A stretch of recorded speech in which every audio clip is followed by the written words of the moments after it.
Welcome back to The Explainer. Now, today we're actually doing something just a little bit different. Usually, we take massive reports, sprawling data sets, and we condense them down for you.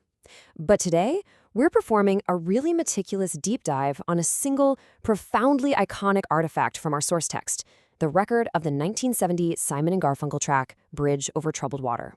And we're going to treat this single line of source material like a real physical piece of history, captured in archival photos, unpacking the exact mechanics of why these specific words carry such incredible, enduring power. I mean, it's just beautifully sparse, isn't it? Just a handful of words and a single number. In our modern world where we're literally bombarded with endless data streams and massive walls of text, it's genuinely staggering how a few specific elements, captured in a single snapshot like this, can carry such massive cultural and emotional weight. We are going to unpack exactly how this tiny string of text conveys a timeline, human architects, profound emotional conflict, a sweeping resolution, and an enduring legacy, all in one breath.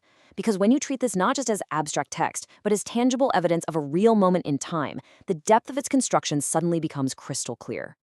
So to do that, we'll break this down into 5 quick components. 1. The year 1970. 2. The duo, Simon and Garfunkel. 3. The conflict of troubled water. 4. The solution of the bridge. And finally, 5. Defining a classic. Let's jump right into part 1, the year 1970. Anchoring the timeline. 1970. This simple 4-digit number acts as an absolutely ironclad temporal anchor. When you imagine this date stamped onto a real physical record label, it draws a definitive line in the sand. It creates the strict, undeniable boundary between a time before this track existed and the era after. The source material isn't just giving us a piece of fun trivia here, it is defining an absolute origin point in cultural history. 1970, as we know, was an era fraught with massive social transition and deep global anxiety, which makes this exact timestamp crucial. It grounds everything else we're about to discuss in a very specific, turbulent reality. By establishing the year first, the text ensures we understand that this artifact didn't just emerge out of thin air. It was forged in a very real, identifiable moment in our collective past. Moving on to part 2, the duo, the architects of the sound.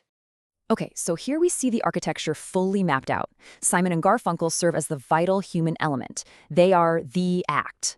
Think of the real historical photos of these two men. They're the essential conduit connecting that specific year of 1970 directly to the track itself. Without these specific human architects, the timeline and the title just float there, entirely disconnected, completely lacking any emotional gravity. They're the active agents bringing this whole structure to life. In narrative terms, you absolutely need a protagonist, right? A builder, someone to construct the bridge the title promises.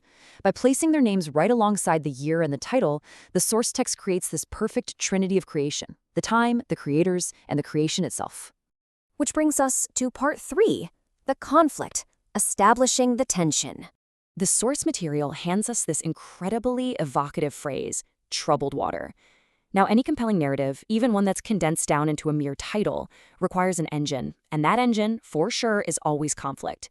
These two words instantly conjure up images of very real turbulent seas, dark storms, and just deep emotional chaos. It immediately communicates instability and sets incredibly high stakes.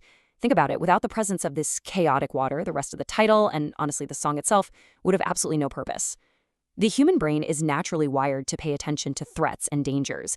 So by front-loading the concept of trouble, the phrase hooks directly into our primal instinct for survival. It makes us automatically ask the big question: how do we navigate out of this? And the answer is in part 4, the solution, finding the salvation. This illustrates a totally perfect structural contrast. You have the instability, the danger, and the raw threat of the troubled water completely and perfectly offset by the presence of the bridge. The bridge represents the stabilizing connection, the real-world physical intervention that offers safe passage over all that chaos. And the absolute genius of this title is that the problem and the cure are presented simultaneously. It creates a complete psychological journey in just a few syllables. You aren't left to just wallow in the turmoil. The answer is provided almost before the danger even fully registers. It speaks to such a fundamental human desire for safety and structure whenever we're faced with the unpredictable forces of nature, or honestly just life in general. So when we put the pieces back together, the profound promise of overcoming adversity that was cemented in 1970 becomes glaringly obvious. Grammatically and conceptually, the bridge literally sits over the troubled water. The solution utterly dominates the conflict. It physically rises above it. It's really a masterclass in structural assurance, contained entirely within a single phrase. Think about the iconic photography of grand suspension bridges spanning treacherous straits. That immense visual power is perfectly captured in these few words. It transforms a simple track title into a literal architectural blueprint for resilience, promising the listener that no matter how rough the current gets, the structure is going to hold. Finally, we reach part 5, defining a classic, the permanent legacy.